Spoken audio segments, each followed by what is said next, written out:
The move to Blythe Hollow had not been Angela's idea. When her husband Patrick first told her about the old Victorian house he had found in the remote countryside, she tried to feign enthusiasm, but inwardly, she cringed.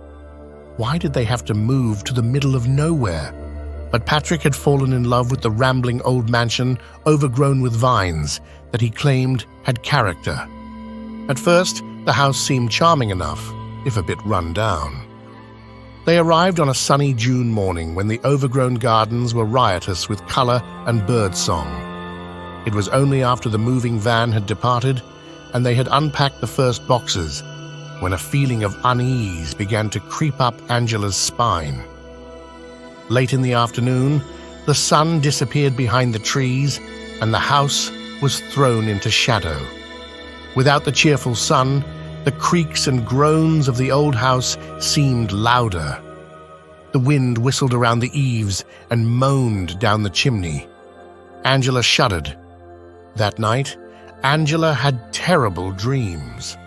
She was back at Blythe Hollow, wandering alone through the empty rooms, each more shadowy and cobwebbed than the last.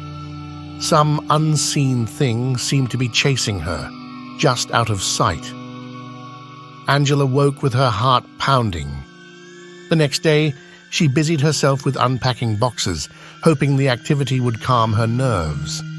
But she made the unsettling discovery that no matter which window she looked out of, she could not locate the road that they had driven in on.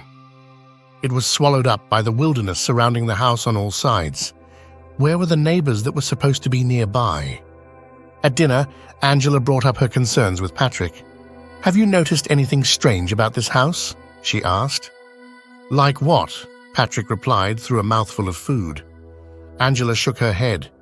She wasn't sure how to explain the vague sense of wrongness, the feeling of being watched and pursued through the endless dark hallways in her dreams. Patrick would think she was being silly. That night brought no relief. Again, Angela dreamed of wandering alone through Blythe Hollow, trying doorknobs that stuck and curtains that concealed nothing but brick walls. Shadowy figures hovered at the edge of her vision, disappearing whenever she turned her head. This time, Angela woke to find her feet covered in dirt and scratches, as if she had been walking through brambles. A chill ran through her. Sleepwalking was one thing. But the dirt? How? Angela begged Patrick to leave Blythe Hollow, convinced now that it was haunted. But he laughed at her irrational fears and refused to consider selling the house he loved. Desperate, Angela called her sister and made plans to visit for a few weeks, without telling Patrick she did not intend to return. The night before her scheduled departure, another nightmare came, more vivid than any before. Angela was being pursued through the house by an invisible presence. She tried door after door, only to find them all locked. Dark presences crowded around as Angela cowered in a corner, willing herself to wake up before they reached her. Gasping with relief, Angela opened her eyes to daylight and the familiar sight of her bedroom. The nightmares would soon be over.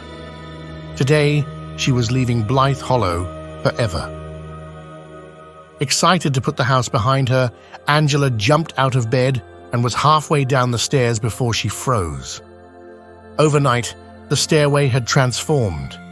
The carpet was worn through and faded, and the walls were faded and peeling, covered in layers of grime. Cobwebs draped the chandelier like lace. Angela turned slowly around. The furniture, the paintings, everything was faded and decaying. Dust coated her fingertips. What was happening? Frantically, Angela searched for Patrick, tears stinging her eyes. The kitchen table was covered with rotting scraps of food, as if weeks had passed since they last ate there. "Patrick," Angela cried out, her voice echoing through the vacant rooms. No reply came. The house creaked derisively around her. Angela sank to her knees, sobbing. How much time had she lost to this hateful house? What had happened to Patrick, her beautiful home, her life? There was only one hope left. Digging through her purse with trembling fingers, Angela fished out her cell phone. 9 missed calls and 21 worried texts from her sister glowed on the screen. Angela nearly wept with relief. Whatever evil had infested Blythe Hollow, her sister would help her escape. She could still make it out alive. Angela hit dial with renewed hope. The phone only rang once before it was answered.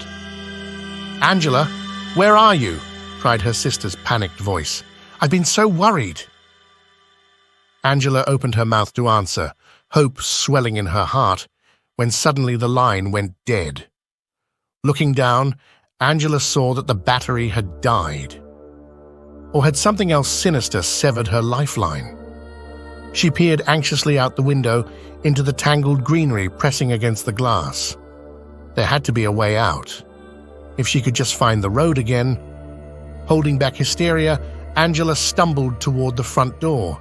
She would not let this evil house defeat her. Gripping the corroded knob, Angela gathered her courage and turned. The rusted hinge screeched in protest as the door reluctantly swung open. Angela tentatively stepped out, looking for the road, freedom, anything to orient herself in the green expanse surrounding Blythe Hollow. But there was only a tangle of vegetation choking out the light. Angela's heart sank. There was no escaping this place. Resigned, she turned back to the house that would be her tomb. As the door creaked slowly shut behind her, Angela held her breath, keeping panic at bay. She would not scream or cry. Blythe Hollow had taken everything, but it would not take her dignity. Back stiff, Angela disappeared into the shadows within, letting the evil of Blythe Hollow swallow her whole. We hope you enjoyed this story, and if you did, please subscribe, like this video, and turn on post notifications so that you never miss another haunting story from Nocturnique. Thank you for listening.